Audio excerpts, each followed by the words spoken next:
Welcome to Burn the Ship. This is the podcast where we connect professionals with entrepreneurs that can help you go all in on your business. We talk to people that have walked the walk, talked the talk, been through all the things that we experience as small business owners, and joined our program willing to share those skills and experiences with us so that we can apply them to our own business and run our businesses more effectively. So, thank you very much for joining me today. It's very kind of you, first of all, for being here. Anyone that shares time with me, share some time with the audience to bring a little value and teach us kind of what you've been through is very, very generous. So thank you for that, first of all. But why don't you go ahead and tell us a little bit about who you are and what you do? My name is Andrea, and I'm the founder of the Petzbe app, which is a social media app for pet parents where they go on and they share their pets' lives in photos and videos from the perspective of the pet. I launched it in 2018, and my dog was the sole inspiration behind it.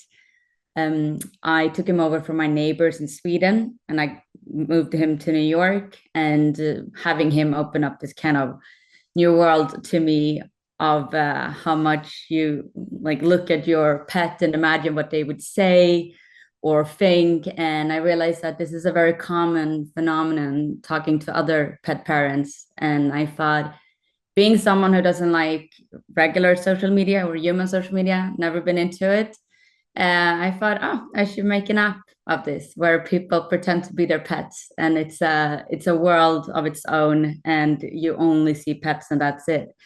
So yeah, I launched it in 2018, and it took off really well. It was covered in a lot of great media outlets like Good Morning America and Wall Street Journal and Wired and but it's been, that was the start of it, and it went really well in the beginning, and then it was a few years of like, very hard ones.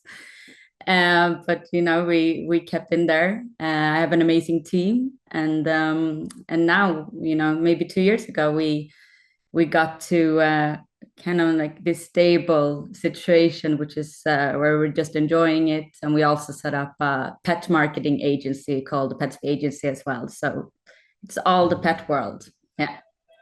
So tell me, like, what is kind of the scale that things are operating at now? How many people are actively engaging on your platform every day? So we have around like 50 to 60,000. And then we have, of course, a lot of downloads, but that's not really essential. It's like Sure, about people who are on the app. sure. But people who engage is 1 million. So like over the span of maybe like 3 months or something, those are the ones that we consider active ones or go get Sure. those there. So yeah. That's really, really cool. And so tell me kind of a story. What your inspiration being your own pet, but how did the early stages of the business side go? What were you doing before this professionally, or was this kind of your first thing? And then what do you have to do to start a company the way that you started yours? I've always worked in startup companies. I really enjoy the process of like taking like joining very early and like all the initiatives you get to take and see it grow and take it from like building something from scratch. That's something that really is an interest of mine. So I always knew that I wanted to start something on my own one day. And I think being a part of startup companies for many years before really taught me a lot. It taught me a lot about founders and how they think, like who thinks in more successful ways than others, but also the way of not overthinking. Sometimes you just have to do it, and you learn a lot along the way. And I think that's to starting a company. The moment you start overthinking or starting to think about everything that could go wrong, or then you're out. You're not going to do it Hmm. anymore. You have to just do it and not get stuck too much in details. And it's better to, like the saying, like better done than perfect. Yes. So I think that is something that I've learned prior to starting my own business, because I saw some founders that would never get to the launch of something because they wanted to perfect and perfect and perfect, and eventually they launched too late or they didn't launch at all. Yeah. Sure. Yeah, progress over perfection, right? I think especially in the technology world, you have to get something out there to the world to understand your client well enough to be able to deliver a product or a service.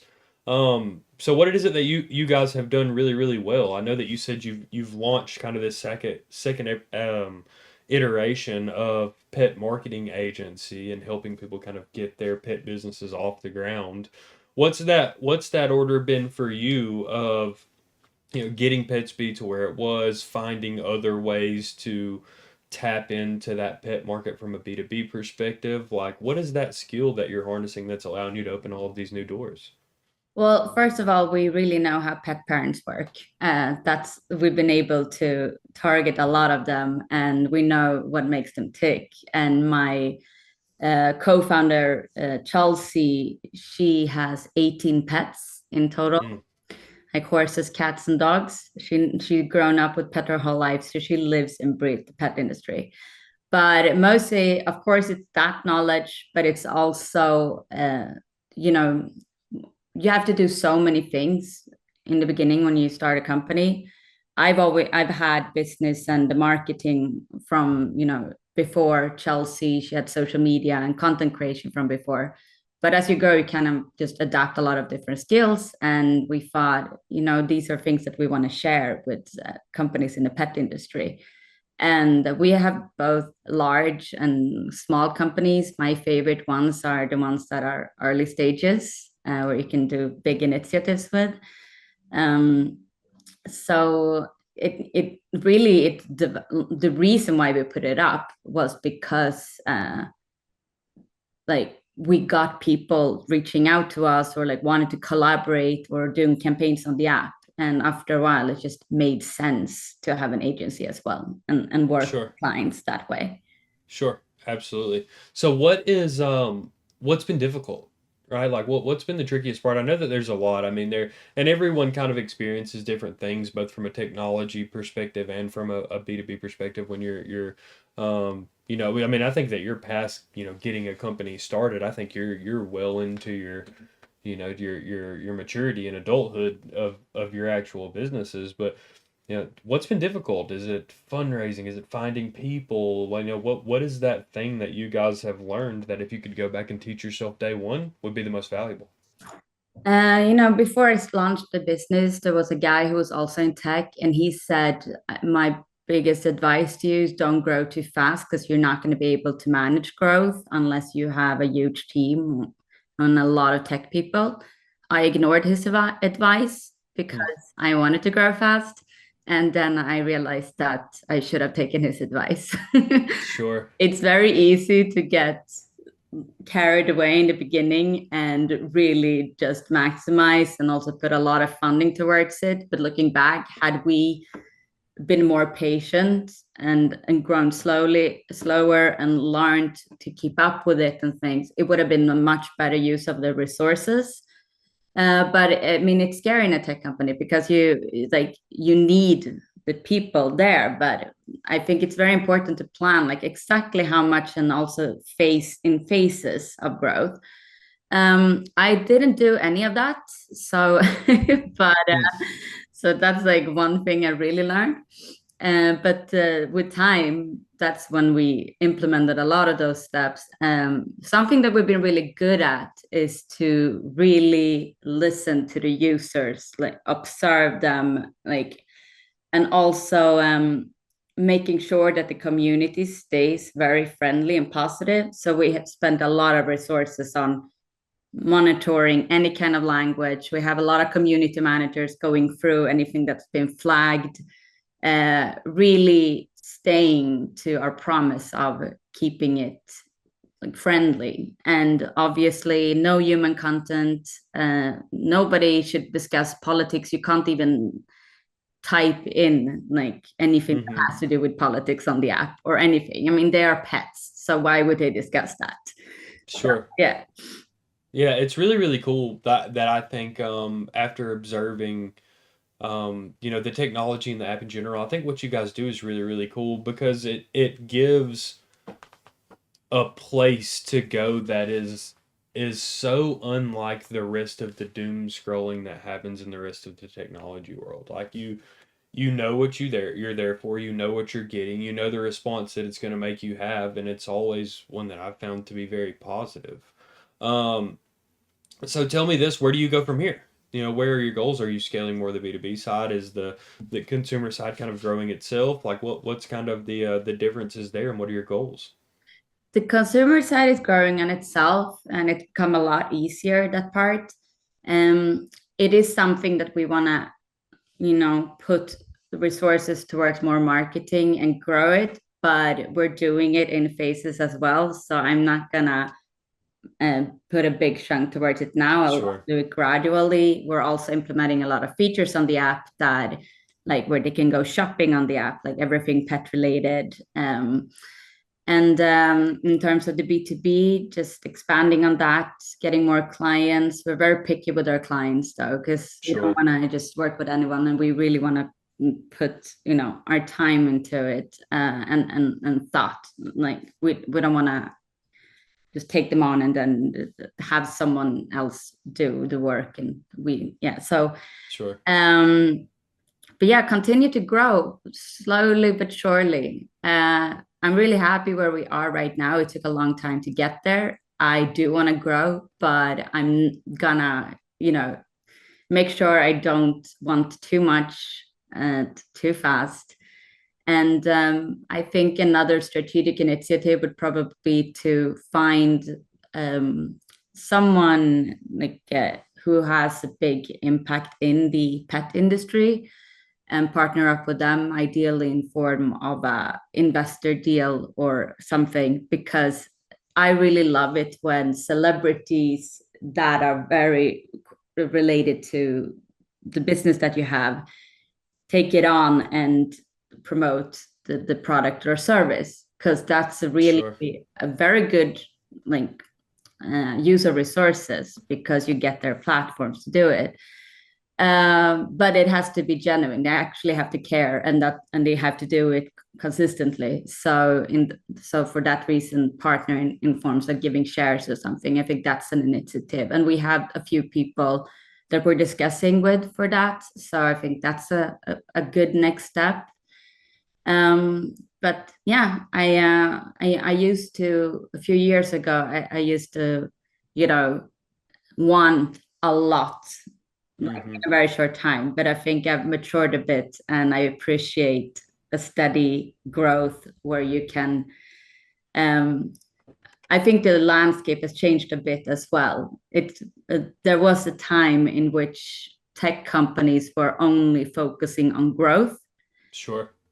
with the mission to sell it for a lot of money with having no revenue or Mm-hmm. just the user base. That trend is gone, and I think tech companies have had to reevaluate. Like tech companies in my space, where it comes to like social media or things like that, they had to rethink it because the landscape changed. And I Sure. actually think that's a good thing, because that means that you build greater value in the long run. Yeah, absolutely. I agree completely.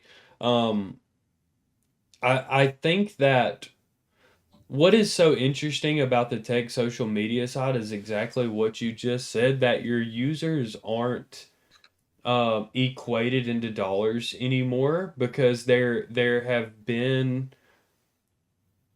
been use cases where it's hard to monetize some of those things because of the value that you put in front of your consumers when you turn it into ad-based platforms or value-based platforms or pay to play platforms. A lot of your users will turn your back on you, and I think that it's something to appreciate, where smaller companies and bigger companies, I think, have learned that there is a certain pace that your company has to take on and acknowledge in order to most effectively, one, use your resources and not outscale yourself to be able to bring value and service to the people that are using your platform. But two, I believe that there is a pace in just the fact of how people get introduced to what it is that you do. I think that there are probably metrics out there that I know absolutely nothing about that tells you a lot about whether someone was referred to the app by their friend versus if they were brought on by some form of marketing or advertising, and how much they engage with your platform and how long they stay. I'm sure that there's data out there that supports exactly what I'm saying, even though I can't recite it to Yeah. you. But if you were to give some advice to someone that is starting a technology company, whether it's in the social media company or outside the social media, but someone that is on the horizon, deem themselves a startup founder, what piece of advice would you give them? All the tech companies are so different, and so I can only give them advice in terms of how they're gonna feel in their journey. If you start a company, I understand that this is your baby and it means the world to you. But the earlier you can separate your self-worth from the successes or the failures of the companies, because there will be both on a consistent base, the easier it will get. Because when you go through the hard times and you have tied your self-worth to it, there's a chance you feel very, very bad about it or depressed and demotivated. And eventually you can turn your company into your worst enemy if you do that. So you might be doing something very important, or something that is just a fun service, but that separation is important. Like, the world is not going to go under because you had a bad week or a bad month. Just keep on going. Like, try to solve it in any way you can. Be resilient, but like that, the company does not determine your worth, and I think that's Absolutely. important. I agree too. I think that one, separating your self-worth from your company is so important because like you said, you're gonna ride the ups and the downs.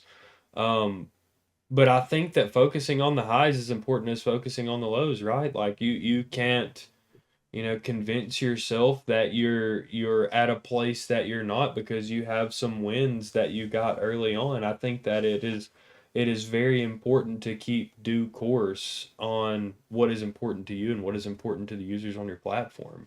Um, I think a lot of that has to do with like just good old fashioned believing in yourself as well. I would have to believe that or I would have to say that maybe some of these people just don't believe in themselves enough. There are a lot of good ideas out there, and sometimes the execution is poor, and sometimes the market is not ready for what you're trying to do yet. I think that whether you succeed or whether you fail on a large scale or a very small scale, um, one, shouldn't determine how you feel about yourself, and two, you should believe in yourself no matter how you experience those things. I think that there is a reason that you took a bet on yourself and you started to do something that was very difficult. So if you're out there and you're listening to this, I believe in you. It is absolutely possible. The people that we interview on this platform, I think in their words and not mine, would tell you that they are normal people. And they'll tell you to work really hard, and they'll tell you to keep your head on your shoulders and to stay as level headed as possible and ride the waves that you're given. But I think believing in yourself is very, very important. So I wanted to say kudos to you because I think what you do is very, very cool. I think it's very, very unique. I think that it takes a certain type of characteristics of a human and emphasis on the understanding of value to put so much time and effort and energy in what it is that you do.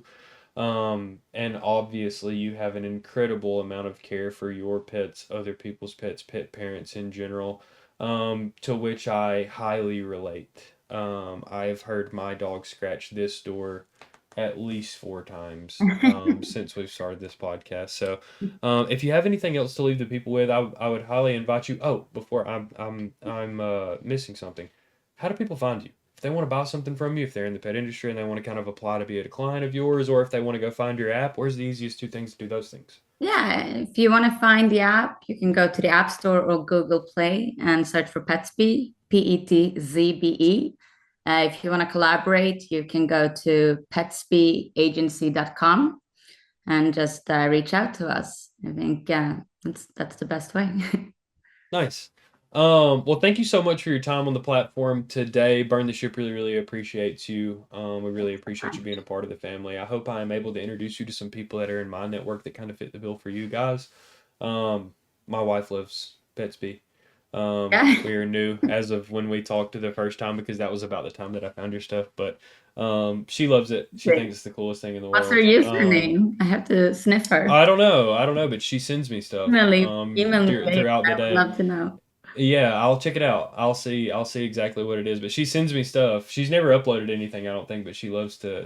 to just engage. Yeah. Um, but thank you for what you do. I think your journey's really, really cool, and I hope to stay connected with you in the future. And for those of you Likewise. guys that are listening, burn the ship. Give yourself a chance. You will be thoroughly surprised at what you're capable of. I genuinely believe that. So, So do I. all Thank, right, until next time, burn the ship. thank you.